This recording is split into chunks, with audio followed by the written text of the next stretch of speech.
the last couple weeks in St. John's Gospel, we've been seeing Jesus commanding us in different ways in the faith.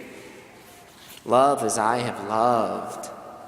Listen to me, the Good Shepherd. Follow me.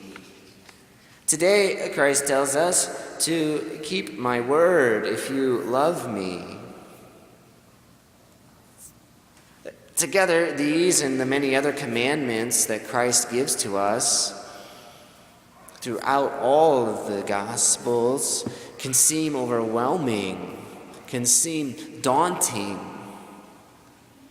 And it begs the question for us, how can we keep all of these commands?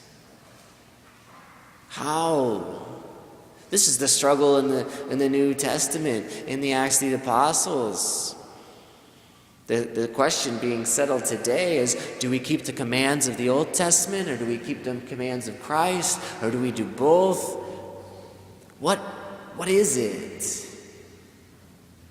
And I think for many people it's perhaps the same question. Is it both and, or is it either or do I get to pick and choose? And then add on top of all of that our own spiritual brokenness, our weaknesses. How can we possibly do all these things? The old saying is, "But by the grace of God go I." Most specifically, it's the indwelling of the Holy Spirit. As Christ promises in the gospel today, as this Thursday is the traditional day of the Ascension. And then 10 days later, the descent of the Holy Spirit. Christ promises to send one to come after him, who will be that strength in our weakness, who will be that power against the powers of the world around us, who will be for us that ability to do what our inability prevents us from doing. This is the power of the Spirit that we celebrate in 2 weeks at Pentecost. It's the power that our confirmation students will receive today at 11 o'clock at confirmation with Bishop Doherty. It is God within us, individually, but as a church as well. It gives us that power and strength to do the things that on our own we cannot do.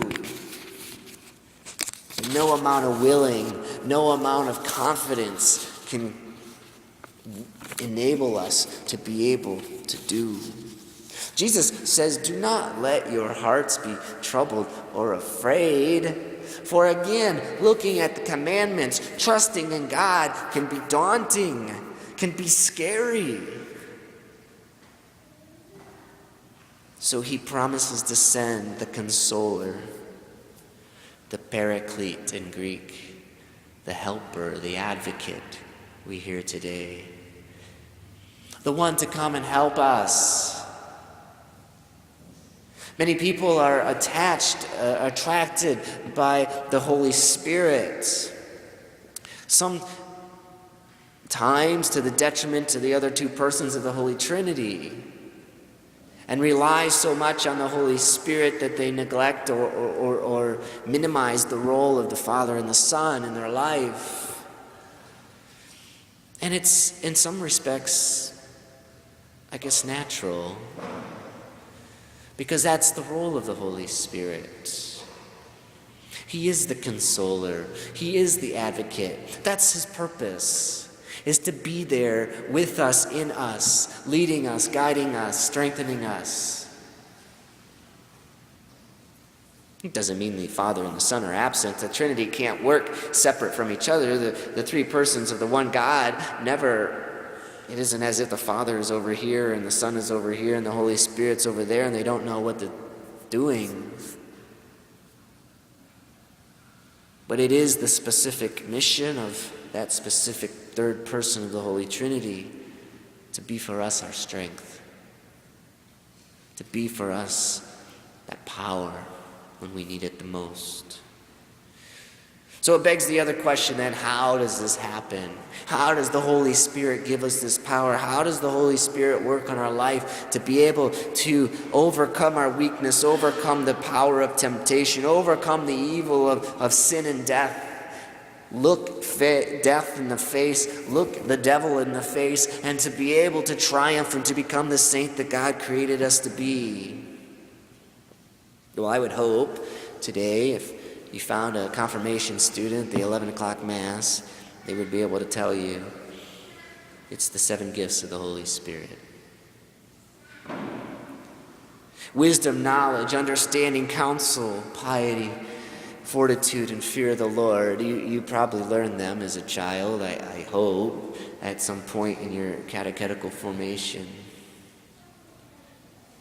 This sevenfold manifestation of God's love, and 7, no accidental number, we see it all over the Bible. This fullness of God's love, this complete reality of God infused into our hearts, into our souls, into our bodies, to give us the strength and power to go from the gift to bearing the fruits of the Holy Spirit. The gifts and the fruits intrinsically linked together, to bear those fruits of chastity, goodness, continence, meekness, modesty, patience, fidelity, peace, humility, chastity, long-suffering, and ultimately joy. I always challenge the youth in confirmation. Everybody wants to be happy and have joy and love. But these fruits of the Holy Spirit are at the end of the journey. We can't obtain these fruits. And if you went on the street, any street in our town or any town, and you asked anybody, what do you want in life? They would tell you to be happy. I want to be happy. You can't get to happiness if we're not willing to cultivate and bear that low-bearing fruit in our life of chastity, of goodness, kindness, generosity, patience, fidelity. We can cultivate that fruit. Then we can obtain that more prized possession, that prized fruit of fruits, joy and happiness. But these fruits come from and have their source in the gifts of the Holy Spirit. The Consoler, the Paraclete, the Advocate, the one sent to us to be for us that strength infused in our soul, beginning at baptism. Many people think, oh, you get the 7 gifts at confirmation. It's not true. It begins in baptism and is completed at confirmation. And as I tell all of our confirmation students, it is not the end. Catholics, I think, perhaps suffer the worst of any Christian denomination of graduating at confirmation. We complete our catechetical formation, our study of the faith at confirmation, and for some of you that was younger than others, 5th grade, 8th grade. If we stop studying anything at 5th or 8th grade, one, by society's standards, we would call it a dropout. And 2, by worldly standards, we would never be able to participate. I often use the example of a doctor. Imagine your doctor, your physician, if you showed up in his office and say he graduated 1985 from med school and did his boards and all that, and you showed up in his office and he'd never read a journal, never been to any continuing education, never did anything beyond his last test at college. I'm telling you, you would never go. He wouldn't know anything about modern medicines, treatments. He'd be 30 years in the past. And for many of us, our faith resides 30 years in the past because we stopped cultivating. We go through the motions, we go to Mass, we do the things that we're supposed to do. But the 7 gifts require an intentionality, require us to unleash them into our life. Wisdom, knowledge, understanding, to unpack the gifts and mysteries that God has bestowed upon us, has revealed to us. Counsel, to seek the greatness of truth that lies before us always. That piety, to be in awe and wonder of the Lord, to fall at His majesty, and to cultivate that prayer life that is so essential for us as followers and sons and daughters of God our Father. And fortitude, the strength to persevere, especially when it's difficult, to plow through in the faith, in the face of temptation, in the face of struggle, in the face of adversity,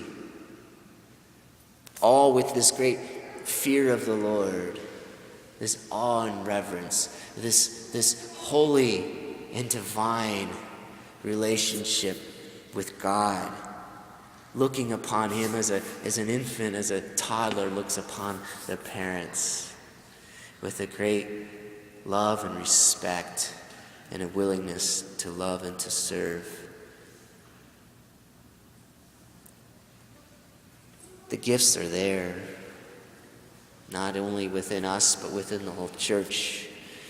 But unless we're willing to unpack them and intentionally use them and cultivate them, and to use that great gift of our mind and our will, and to grow and bear that fruit in our life, it grows stagnant. And Christ warned us of that. The old wineskins, the old yeast. The gifts give us the strength to bear the fruit. And this is how we are able to do what Christ commands us to do. It's how we're able to love as He loved. Listen to the voice of the shepherd, to follow. And today, as He says, to hear and keep His word. It's not easy. Anybody who says, oh yeah, it's easy being a disciple, it's easy being a Christian, you know who would have said that of the 12 apostles? It probably would have been Judas. He probably would have boastfully told you how easy it was to be a disciple, how easy it was to follow Christ, how easy it was to keep all the commandments. But I think the other 11 would have been quite honest in their humility of how difficult it was. Because we see time and time again in the Gospels of them asking the Lord, how can we do this? And not relying on their own power.